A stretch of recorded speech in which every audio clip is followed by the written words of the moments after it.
The question says expand and simplify. So we have a triple bracket, which is written as a cube. And they're asking us to find the value of 2x plus 3 whole cube. So we do 2x plus 3 times 2x plus 3 times 2x plus 3. So let's expand the first two brackets first. So that's going to give us 2x times 2x, 4x squared.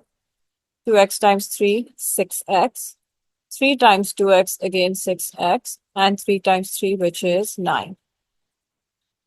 This multiplied by 2x plus 3, which is 4x squared plus 12x plus 9 times 2x plus 3.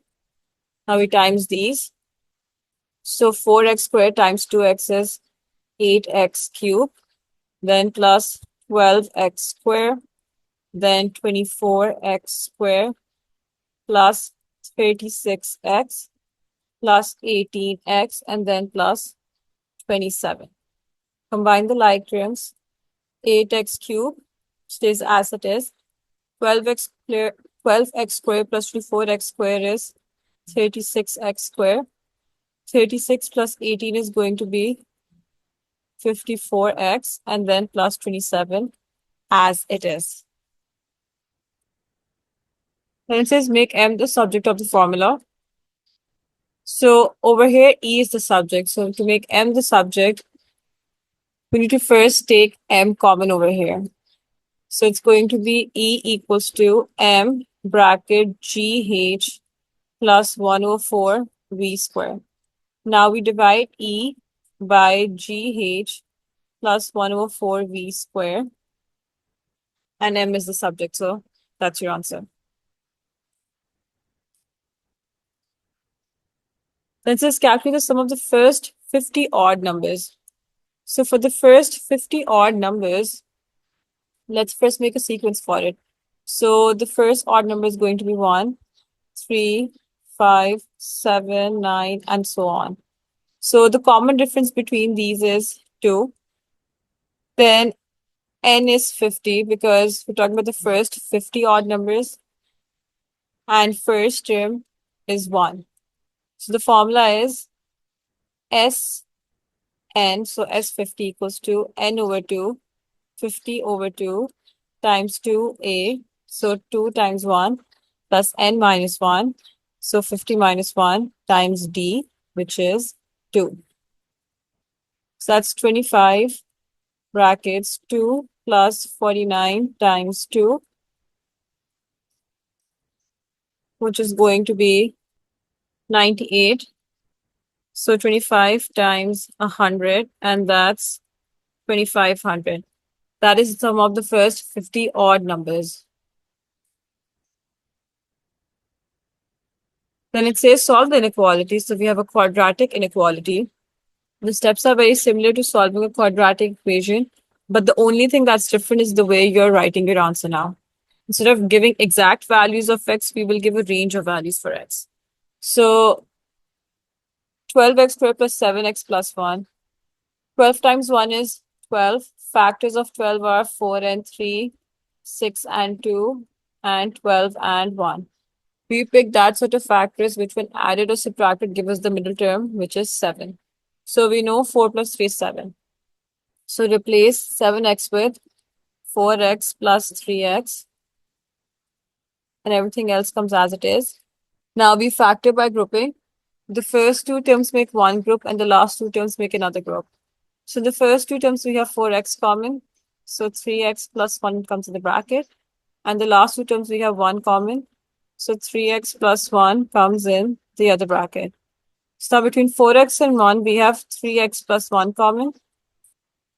And 4x plus 1 comes in the other bracket.